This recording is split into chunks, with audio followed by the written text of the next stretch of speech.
Hey everyone, this is Martin from howtomakemobilegames.com on March the 6th, 2018, Tuesday evening here in Manchester, England, and I'm driving back home. I think it's about almost 8 o'clock here. And I was trying to record the video this morning, but I ran out of battery and it just cut off, so what a pain. So you're going to see me at night time in the car. Hopefully the quality isn't too bad.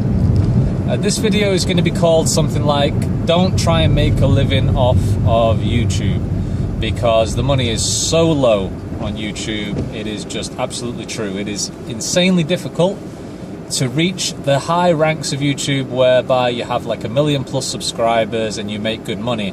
It is very, very difficult. You might make, for example, as a rough benchmark, $1 per 1,000 views, and that is not a lot.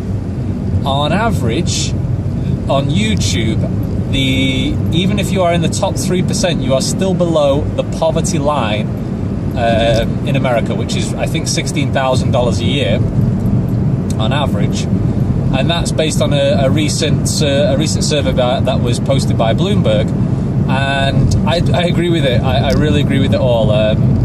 I guess the numbers don't lie. I don't know how deep their research was, but it is very, very difficult to make money off YouTube. Don't try and make a living off YouTube alone. Not just because the revenue is so low, but also because you don't have control. YouTube can change the rules at any time, and they have many times. There's that recent adpocalypse thing on with YouTube, and a bunch of content creators being denied monetization of the videos that they create. Lots of channels have talked about it, like Boogie2988. I watch him, and he's mentioned it plenty of times. You are limited to what you can upload without it being, flagged and removed. Of course, you're not allowed to talk about sensitive content. The point is that you don't have control. You don't have a one-to-one relationship with your customer, and you don't own or control the marketplace. If you are YouTube, it's not a problem because they control it. They can add whatever they want. It's their channel, it's their site. But aside from that, the revenue is super, super low. On average, this channel at its peak, which was maybe 2 or 3 years ago, was making around $30 a month. And that's when I was really trying to build quite a good channel in terms of like getting useful content out there.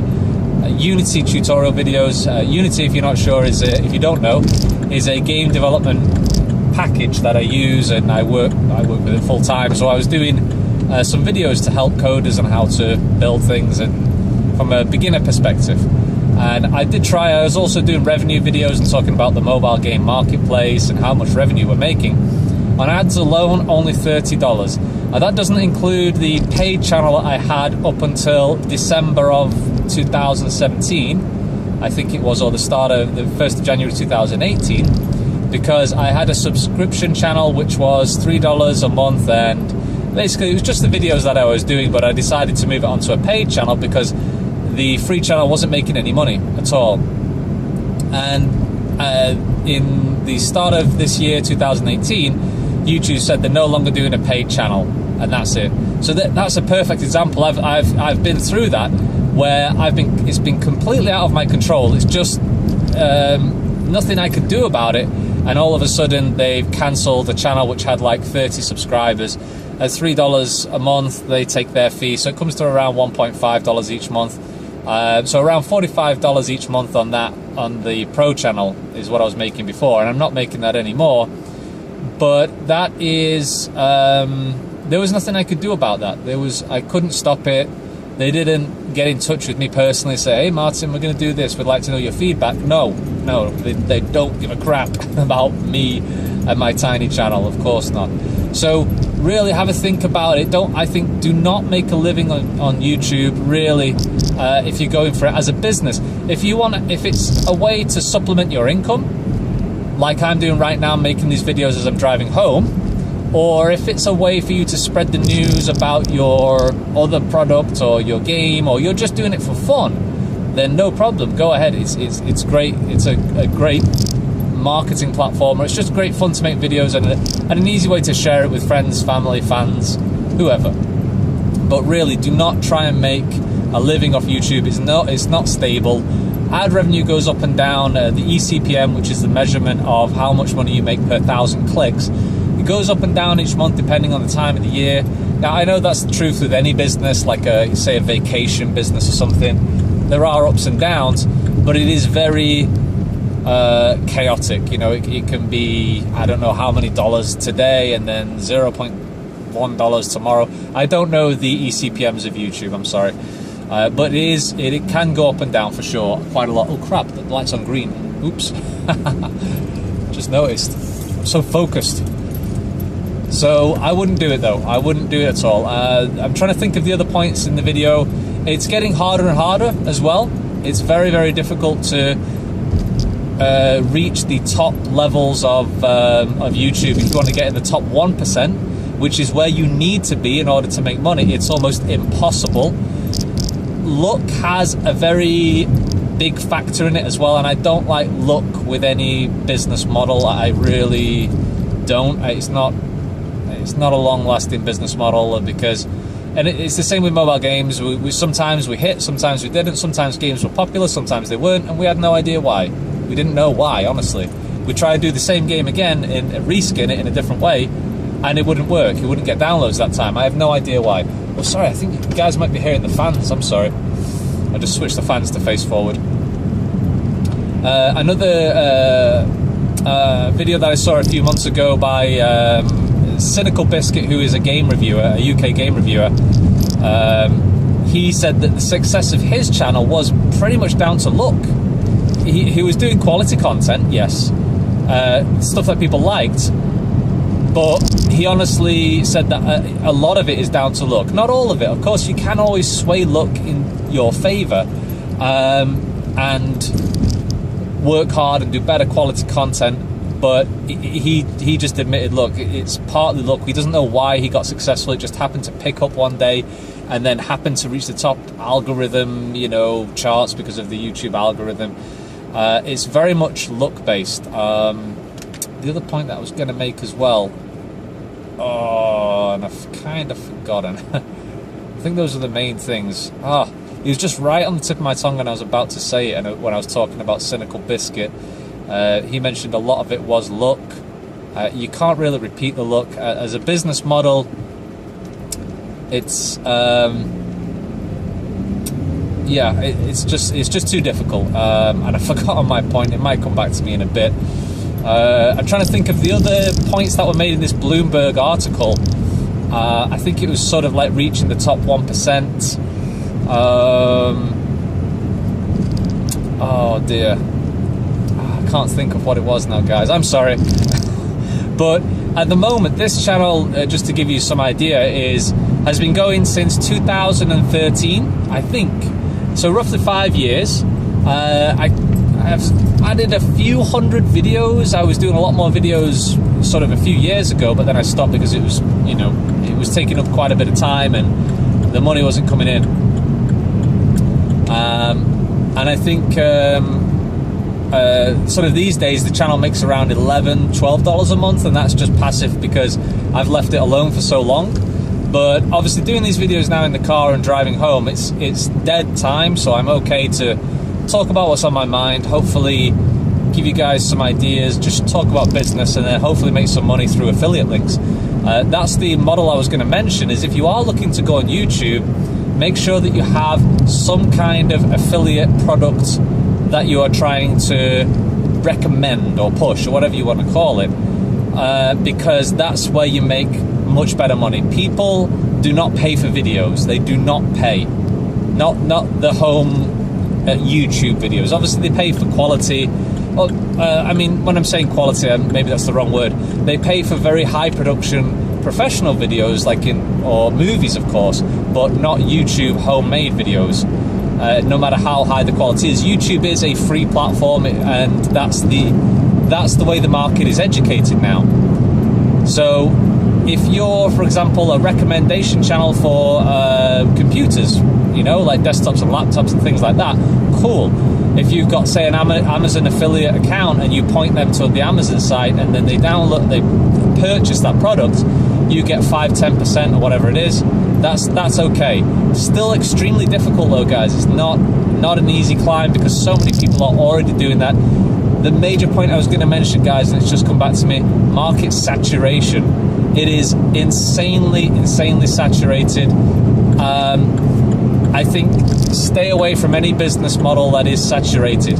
And I've got to be clear not to say market, because you can go into a market that is very, very saturated and busy, but maybe there's an area of that market which is not saturated. Let's just say, for example, on YouTube, you did you're like a foodie channel, and you did recommended restaurants and cool foods around England, whatever. Maybe if that's never been done before, or there's very little competition, then great. Another one that I heard of a couple of years ago was a regular business talk channel, which was a daily one, kind of similar to what I do, but they were like doing it as a podcast, a daily one, talking about business. And the guy said when he started this, he did a bit of research on YouTube and what podcasts were available on iTunes, and he found that there wasn't really many regular business podcasts, daily ones, so he decided to do that. So it wasn't that he was looking at the podcast market or the radio market or whatever and saying no, it's too saturated. He was looking at a specific segment and seeing if there was a demand. He also, I'm assuming, did test it to some point. He got market validation, which is really important. You don't want to go down the line of building something extremely expensive and then finding out it just doesn't get anywhere, which can be the case many times with software and games, the field that I work in. But with YouTube, it's a little bit easier to test because pulling out your phone and making a video is easy. But if you're going to spend days and days and weeks doing, say, animation or making a music video or a very polished sort of documentary and just planning to put it on YouTube and make money, really think again, guys. Don't do that. Take the minimum viable product approach, the MVP, and work it that way, because market saturation is insane on YouTube, as it is with games as well. Probably the same in the movie industry and the music industry. Just, how many artists are there out there who want to become famous musicians or famous actors, but it's just way too saturated. The amount of parts available is not enough to cover all of the available actors out there. But let's say, for example, on YouTube, you do something else like a statistics site, or it reports, say, SEO, like search engine optimization or keywords, or helps you to boost your rank or gives you some kind of automation process for getting your new videos out to your fans and your social sites. That would be something that maybe isn't quite as saturated. Now, I don't know, I've not done research, I'm just trying to give an example. So it isn't that you should look at a market and say, oh no, it's too saturated, I don't want to do it. It's what exactly in that market are you talking about? For example, in games, let's say in 2011 or 12, 13, there was a ton of games coming out onto the iPhone App Store, and it was extremely saturated by that point already, even though it was still possible to make some okay money. But if you come out in 2011 or 13 or 12, let's say, and you wanted to build an ad network, a video ad network, that would have been new at the time, fairly new anyway. There obviously companies like Chartboost were around, but the ad networks was where the money was at. Then that was an important factor as well. Big companies was willing and are willing to pay huge amounts of money to pay for downloads. Now, of course, you need the network, you need the platform and the users who have installed particular games in order to cross-promote their games. I won't get into the technical details of it. But that's an area of mobile games that isn't the traditional build a game and publish it business model. It's more about being, well, it's an ad network, it's a service, and you pay to get downloads, just like AdSense or AdMob, which is the mobile version of AdSense. That would have made money. So it really depends. I'm not saying don't go for YouTube at all, but think about a different business model with that in that area, because YouTube is extremely popular. Maybe it's you teach people one-to-one on how to do video editing or YouTube uploads. Again, that's just an idea. Obviously, those things are free and available. The whole area of tech learning, online learning, is already free and extremely available. So there's those kind of fundamental questions that I think everybody should ask themselves, and what I should also do as well. And I need to do this when I'm building apps or apps as services. Like right now I'm building this location-based service messenger app, whereby you can find people on a map, like your friends and family, on a map, click on them and send them a message, and it's just so that you can see where friends are on a map and message them, as opposed to saying, hey, where are you? And, trying to figure out where they are. I know that service is already available, and I'm trying to adapt it for another industry maybe, but I really need to answer those questions hard and truthfully to myself and say, hey, am I solving a problem, yes or no? Are people willing to pay for this, yes or no?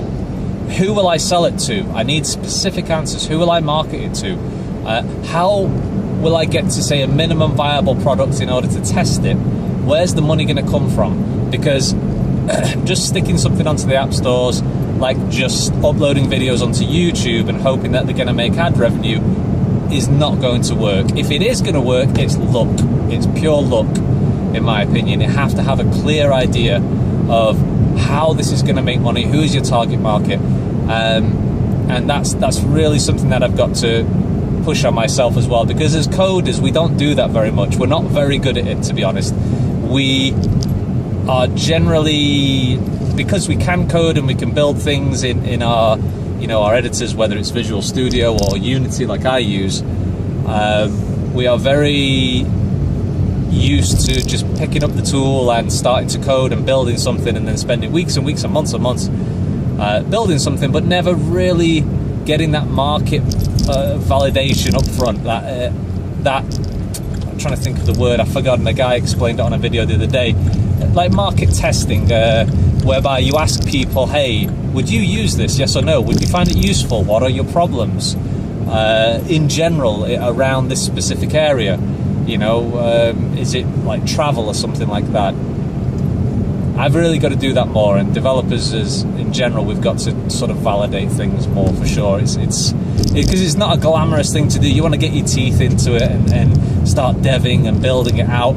But if you can do that quickly and reduce the amount of effort it takes and get an MVP, a minimum viable product into the market, and just testing, say, with friends and family, or giving a free version to a company, for example, and seeing what they think, okay, that might work, as long as you're not spending tens of thousands of dollars, on other developers or artists to build this thing, and then you find out, oh crap, nobody wants to buy it.